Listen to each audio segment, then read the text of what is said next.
Halo, selamat pagi. Kembali lagi Anda mendengarkan Ruang Publik KBR bersama saya Rizal Wijaya, dipersembahkan oleh KPU DKI Jakarta. Dan pagi ini kita bakalan berbincang terkait sambut pemilu 2024, bagaimana kesiapan dan persiapan KPU DKI Jakarta. Memang ya, pemilu serentak tahun 2024 ini sudah di depan mata. Seperti kita ketahui bersama, pelaksanaan pemilu di 2024 nanti cukup rumit karena di samping ada pemilu legislatif dan presiden, juga bakal ada pelaksanaan pilkada yang dilaksanakan di tahun yang sama. Nah, hal ini tentu menjadi perhatian khusus bagi Komisi Pemilihan Umum KPU DKI Jakarta sebagai salah satu lembaga yang bertanggung jawab atas pelaksanaan pemilu sebagai penyelenggara pemilu ya. Dalam menyambut tahapan pemilu serentak dan pilkada tahun 2024, KPU tentu harus mempersiapkan dan memastikan segala kebutuhan dalam menjalankan tugas dan tanggung jawabnya. Mulai dari memastikan infrastruktur dan teknologi yang dibutuhkan, hingga memastikan adanya relawan dan petugas yang siap melakukan tugas pada hari pemilu nanti. Lalu sejauh mana sih persiapan dan kesiapan yang sudah dilakukan oleh KPU DKI Jakarta? Kemudian apa saja tantangan yang dihadapi? Oke, sekarang saya sudah terhubung secara virtual melalui aplikasi Zoom. Saya akan sapa terlebih dahulu, yaitu narasumber kami, Bapak Sunardi selaku Ketua KPU DKI Jakarta. Assalamualaikum, selamat pagi Pak Sunardi. Waalaikumsalam warahmatullahi wabarakatuh, Mas Rizal. Selamat pagi semuanya. Selalu semangat ya Pak Sunardi ya, meskipun Siap. sekarang lagi Iya, sibuk-sibuknya gitu ya Pak Sunardi ya. betul, betul, betul. Ya. Terima kasih loh sudah memenuhi undangan kami untuk menjadi narasumber di tengah-tengah kesibukannya Pak Sunardi sebagai Ketua KPU DKI Jakarta. Tentu saat ini sedang masih proses persiapan ya Pak ya, Betul, iya. untuk Iya. menyambut pemilu yang memang tidak lama lagi akan kita rayakan bersama sebagai pesta demokrasi rakyat Indonesia. Baik, sebelumnya mungkin kita sebelum ngobrol terkait dengan tema kita Ya, hari ini terkait dengan ya. persiapan dan kesiapan KPU DKI Jakarta dalam menyambut pemilu 2024 ya. Sebelumnya mungkin bisa dijelaskan terlebih dahulu nih, KPU DKI Jakarta. Sebelumnya apa sih tugas dan fungsi dari KPU DKI Jakarta dalam penyelenggaraan pemilu? Pak, mungkin bisa dijelaskan terlebih dahulu. Baik, terima kasih para pendengar Radio KBR seluruh Indonesia. Assalamualaikum warahmatullahi wabarakatuh. Selamat pagi dan selamat jalan untuk kita semuanya. Mas Rizal, bahwa KPU secara struktural terdiri dari KPU RI, kemudian KPU provinsi dan juga kabupaten kota. Nah, itu bagian dari penyelenggara yang sifatnya tetap. Kemudian ada penyelenggara yang sifatnya ad hoc, ada PPK itu di kecamatan dan ada PPS di kelurahan. Kemudian ini ada KPPS di setiap TPS di seluruh Indonesia. Nah, KPU provinsi adalah bagian dari keseluruhan organisasi KPU yang bertugas untuk sebagai koordinator, Hmm. ya, supervisi terkait dengan regulasi yang ditentukan oleh KPU RI dan kemudian secara teknis gitu eksekusi adalah teman-teman di kabupaten kota. Jadi kami ini bertanggung jawab terhadap pelaksanaan penyelenggaraan pemilu di tingkat provinsi dan mengkoordinir teman-teman di kabupaten kota seluruh DKI Jakarta. Nah, tentu tugas utama kami adalah bertanggung jawab secara keseluruhan terhadap pelaksanaan tahapan ya atau non tahapan di tingkat provinsi sekaligus sebagai koordinator untuk memastikan semua tahapan bisa berjalan dengan baik di tingkat kabupaten kota se-DKI Jakarta. Gitu, Mas. Baik. Jadi kalau mungkin ada yang bertanya, kan sudah ada KPU RI, kemudian ada lagi di setiap wilayah Ya, KPU lagi gitu ya, seperti salah satunya adalah ya, KPU DKI betul. Jakarta.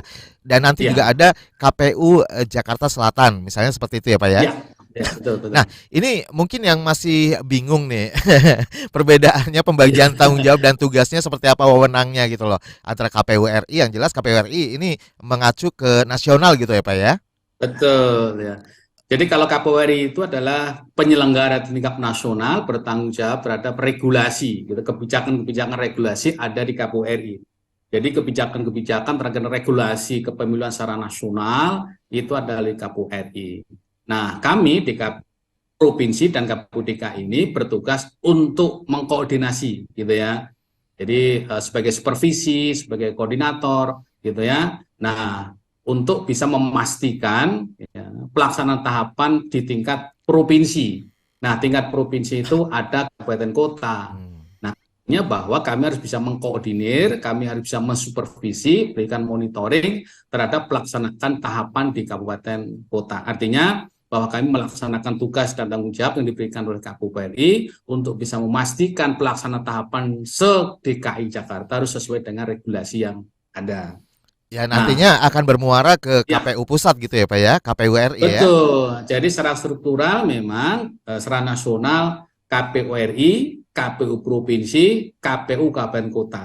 Nah, nanti ada PPK, PPS dan sampai di TPS. Itulah jenjang penyelenggara gitu ya. Pelaksanaan pemilu tahun 2024. Baik. Nah, memang kalau KPU RI, KPU provinsi, kabupaten kota itu sifatnya tetap Hmm. setiap 5 tahun, gitu ya. Nah, nanti diseleksi kembali. Tapi kalau PPK di kecamatan, PPS itu di kelurahan, dan TPS itu sifatnya ad hoc, dibentuk pada saat ada tahapan. Begitu, Mas Iza. Baik, ini sudah sangat jelas sekali dan Ya, masyarakat mudah-mudahan sih tidak akan bingung lagi nih mengenai ya, wewenang tanggung jawab dari KPU RI, betul. kemudian KPU Iya, provinsi, KPU kabupaten kota ya, dan iya, selanjutnya. iya. Baik, dan kalau banyak yang mengatakan bahwa pemilu 2024 ini bakalan lebih rumit proses penyelenggaraannya. Betulkah, Pak? Iya, iya. Seperti apa kerumitannya nih? Ya, jadi kalau pengalaman serentaknya dalam Pileg dan Pilpres kita sudah berpengalaman di tahun 2019. Hmm. Jadi pelaksanaan pemilu 2019 itu adalah pelaksanaan serentak gitu ya, walaupun ada pemilu legislatif gitu ya dan juga pemilu presiden dan wakil presiden. Nah, kompleksitasnya di tahun 2024 ini serentak walaupun beda bulan dan tanggal, tapi di tahun yang serentak, yaitu serentaknya pilkada, pemilihan gubernur, wakil gubernur, bupati, wakil bupati, dan wali kota, wakil bupati dalam 1 tahun yang sama. Nah, kemungkinan besar bisa berhimpitan gitu ya, atau terkait dengan tahapannya. Inilah yang mungkin sangat kompleks gitu, Mas. Oke. Nah, kalau soal kerumitan ini biar menjadi tanggung jawabnya penyelenggara gitu ya, Pak ya. Masyarakat pokoknya tinggal datang nyoblos Ya, aja, ya, ber- ya, betul, betul, betul, ya, berpesta, ya kan? ya, Karena ya, sejatinya memang pemilu ini kan menjadi pesta demokrasi rakyat gitu ya, Pak ya. Apalagi betul, apalagi betul. penyelenggaraannya ini besok akan bertepatan dengan Hari Kasih Sayang juga ya, Pak ya, tanggal 14 Februari 2024 kalau nggak salah ya. 2024. Jadi kita hajatan nasional Hmm. sebagai integrasi bangsa. Oke, karena nggak mungkin juga kalau bekerja sendiri nih KPU RI ya kan, mesti Betul, tidak ada bisa. kolaborasi. Oke, dan Ya, mungkin sebelumnya ada yang ingin disampaikan nih bahwa apa namanya pemilu 2024 ini bagaimana masyarakat mesti menyambut gegam gembita, tidak ada lagi yang ya. namanya apa namanya pertentangan gitu ya, dengan Baik. sukacita, Ya. damai. Ya, Mas Riza. Jadi pemilu itu kan sarana yang sah gitu ya dalam proses penggantian kekuasaan. Baik untuk yang mempertahankan atau mungkin juga untuk meraih kekuasaan. Itulah yang arahan dari pimpinan kami dari KPRI Pak Ketua. Jadi inilah hajatan besar masyarakat Indonesia gitu ya, pesta besar masyarakat Indonesia dalam rangka secara rutin gitu ya untuk bisa proses regenerasi kebangsaan kita. Nah, maka dari itu sebagai hajatan tentu gembira, senang, gitu ya, meriah, itulah bagian dari hajatan. Nah, maka dari itu menjadi bagian utama bagi kami sebagai penyelenggara harus membuat suasana itu gembira, Hmm. riang, semarak gitu ya. Nah, sehingga masyarakat pun juga akan bisa ikut serta dalam proses hajatan itu dengan senang, gembira, dan damai. Nah, memang KPU tidak bisa secara sendirian untuk mewujudkan itu. Tentu kami harus bekerjasama dengan semua stakeholder yang ada dalam rangka untuk bisa memastikan gitu agar hajatan itu digotong bareng-bareng begitu ya. Gitu. Oke. Dan mungkin sederhananya yang bisa disampaikan ke masyarakat kalau ada sebuah event gitu ya, ini kan kayak pesta gitu ya pemilu ini. Betul. Mungkin KPU ini berlaku sebagai event organizer gitu kali ya Pak ya. Semacam itu gitu ya. Jadi semacam itu. Jadi kita harus tepat waktu gitu Hmm. ya, tepat jadwal dan tepat jumlah dan seterusnya gitu. Ketepatan itu menjadi kepercayaan publik dalam rangka untuk bisa memastikan tahapan ini berjalan dengan baik gitu. Oke, dan terkait perbedaan penyelenggaraan pemilu 2024 dengan pemilu-pemilu sebelumnya ini seperti apa, Pak? Adakah ada yang membedakan seperti itu atau bagaimana? Secara penyelenggaraan tidak berbeda karena undang-undangnya juga masih sama ya Mas. Undang-Undang nomor 7 tahun 2017 gitu ya, masih sama. Nah, cuma mungkin dalam proses teknisnya yang diatur oleh KPU melalui keputusan KPU maupun PKPU agak sedikit berbeda. Nah, dulu di dalam proses pendaftaran peserta pemilu, nah peserta pemilu itu ada dari partai politik, perseorangan, dan pasangan presiden wakil presiden. Nah, dalam proses pendaftaran peserta pemilu yang kemarin dari partai politik, gitu ya, menggunakan sipol, gitu ya. Jadi sudah menggunakan IT, kemajuan teknologi sudah digunakan dibanding tahun 2019 kemarin. Jadi hampir paperless gitu ya. Nah, digunakan sistem-sistem IT dalam proses pendaftaran, termasuk juga dari perseorangan DPD. Itu juga tidak lagi berbok-bok membawa kertas manual diserahkan kepada KPU DKI gitu, tapi dengan sistem namanya silon. Nah, gitu. Jadi secara teknis penyelenggaraannya memang agak berbeda, tapi secara substansial pelaksanaan tahapan dan sebagainya itu sama. Gitu. Oke, tadi disebutkan udah paperless, jadi menggunakan teknologi digital sebagai sebuah inovasi seperti itu ya Pak Iya, ya. iya, Nah, iya. bisa nggak sih Pak suatu saat nanti pemilunya nih secara keseluruhan ya di seluruh wilayah Indonesia bukan hanya DKI dan Jakarta, pemilunya paperless seperti DKI Jakarta ini Pak? Kira-kira seperti Enggak, apa? paperless ini secara nasional. Ya, jadi paperless ini Oh, oke. secara nasional. Iya. Jadi kebijakan RI ini artinya berlaku secara nasional. Jadi pendapatan partai politik itu di nasional dengan menggunakan sistem. Nah, kemudian kami melakukan proses verifikasi administrasi, proses faktual, kerjasama dengan teman-teman di kabupaten kota. Jadi semuanya menggunakan teknologi gitu ya, sehingga memudahkan dalam proses tahapan dan juga bagian dari upaya untuk bisa diakses oleh publik lebih mudah. Jadi nanti ada data-data yang bisa disimpan di teknologi gitu ya, sehingga nanti data itu akan bisa digunakan dalam pemilu-pemilu ke depan. Tapi Jadi kalau secara nasional sudah paperless gitu. oke. Tapi kalau untuk pencoblosan sendiri masih tetap harus ke TPS ya Pak ya? Iya, karena regulasinya kita kan masih manual. Nah, Oke. ke depan seperti apa tentu nanti juga kan pemilu itu memang harus didukung oleh regulasi, gitu ya. Kepercayaan publik itu tentu harus menjadi perhatian utama dan didukung regulasi. Nah, sampai sekarang regulasi terkait dengan proses tahapan pemilu, penggunaan hak pilih masih menggunakan secara manual. Jadi masih coblosan dan logistik pun juga masih manual menggunakan kertas gitu Mas ya. Baik. Jadi belum bisa dilakukan secara virtual ya?